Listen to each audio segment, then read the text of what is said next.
Boa tarde. Gente, nossa aula de agora vai ser nossa aula de História, certo? Módulo 8, Diáspora Africana, certo? Nesse módulo, esse módulo na página 46, certo? Página 46. Acompanhando aí o segundo parágrafo lá embaixo, certo? Os portugueses passaram a trazer africanos escravizados para trabalhar no Brasil, certo? É sobre essa chegada desses africanos que vamos estudar nesse módulo, ok? Vamos para a página 47. A África para a América. Assim como ocorria na América, a África no século XV era repleta de povos diferentes entre si. Os costumes, as línguas, as crenças e as características físicas de cada grupo de pessoas eram muitíssimo diferentes. Durante a expansão marítima, os europeus entraram em contato com vários povos que viviam no continente africano e com eles estabeleciam relações comerciais. Inicialmente, os europeus estavam interessados em riqueza como ouro, marfim e pimenta. Mais tarde começaram a comprar pessoas na condição de escravizados para trabalhar na Europa e na América, ou seja, os escravos eram uma mercadoria que eles compravam, como a gente compra feijão, arroz, os escravos passaram a ser uma mercadoria para eles levarem para a Europa e na América. Esses escravizados eram trocados por tecidos, armas e outras mercadorias. Já pensou? Essa atividade, chamada de tráfico negreiro, gerava muitos lucros para os comerciantes, porque eles custavam muito caro. Os escravos, os negros, eles custavam muito caros. Em algumas sociedades africanas, a escravidão era uma prática comum. Alguns escravizados eram prisioneiros de guerra ou tinham chegado a essa condição por dívidas ou crimes cometidos, mas não era comum que fossem vendidos. Foi o interesse dos comerciantes europeus por altos lucros que tornou o comércio de escravizados uma atividade realizada por alguns reinos africanos, certo? Então, vamos para a página 48, certo? Em geral, homens e mulheres e crianças eram capturados no interior da África e levados para a cidade no litoral africano. Ali ficavam presos, aguardando a chegada dos comerciantes, que os compravam e os embarcavam em navios com destino principalmente à América. Era comum que os africanos escravizados fossem marcados com ferro quente no rosto ou nas costas como sinal de identificação do traficante a que pertenciam, certo? Eles pegavam ferro quente e marcavam o corpo deles. Por aí você tira o sofrimento desses escravos, o quanto eles sofreram, né, na mão desses homens ricos, né, desses portugueses.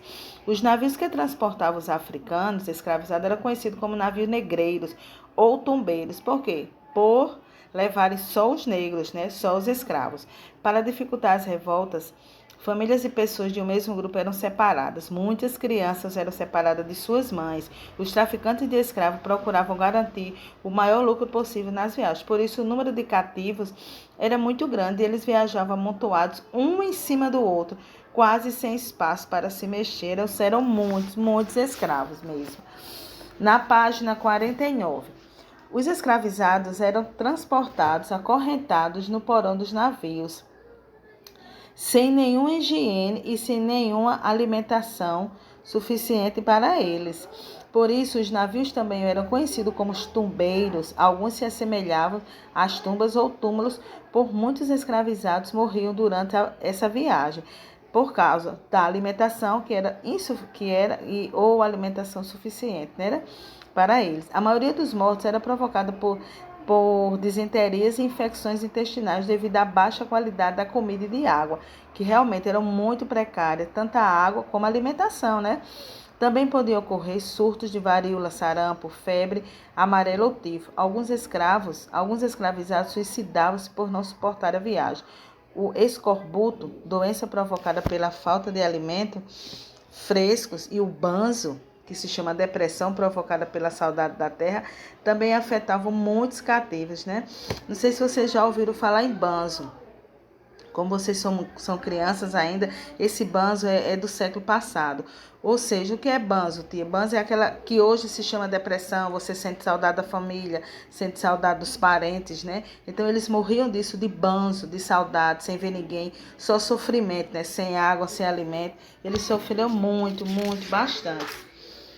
Aí vem na página 50, a chegada dos africanos no Brasil, ao Brasil. A viagem da África para a América era muito longa e muito difícil. Uma viagem de Angola na África para a Bahia podia durar cerca de 40 dias. Se os ventos não ajudassem embarcações, a viagem demorava muito, muito mais. E a taxa de mortalidade também aumentava. Obviamente, é você passar 40 dias dentro de um navio, 40 dias é muito tempo. Muitos dos africanos escravizados que chegavam ao Brasil vinham da região africana da Guiné, que era habitada por diferentes povos. Por isso, muitos africanos eram chamados pelos portugueses de negros da Guiné. Enquanto os indígenas escravizados eram conhecidos como os negros da terra, os africanos eram negros de Guiné.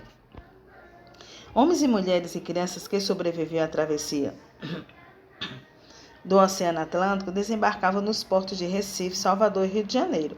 Recebiam então alguns cuidados para aumentar o preço da venda. Tinham os dentes limpos, eles teriam que ter, viu? Esses dentes limpos, o cabelo bem raspado e o corpo coberto de óleo.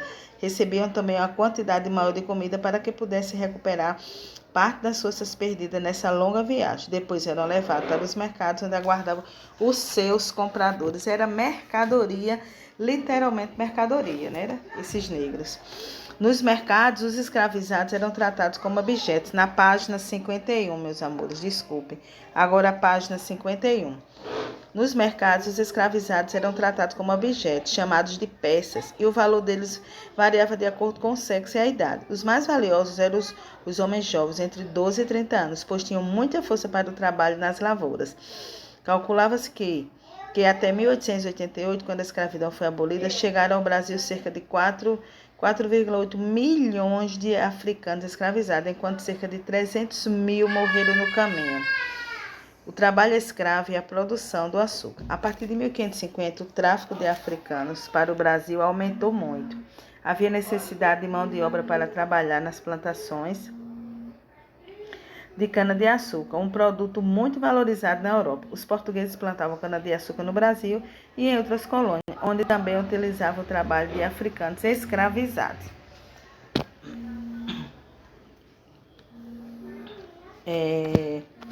Vamos para a página, certo, né? Aí, vamos agora para a página 52. Os interesses envolvidos no tráfico negreiro. O comércio de africanos escravizados foi uma atividade, gente, na página 52.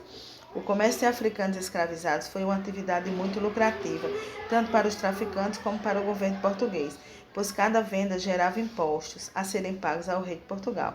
Para os colonos ricos, a mão de obra dos escravizados foi essencial. Eles trabalhavam nas lavouras, na produção de açúcar, dos engenhos e em atividades domésticas e artesanais. Os engenhos do período colonial eram grandes propriedades onde se plantavam cana-de-açúcar e se produzia açúcar para ser comercializada.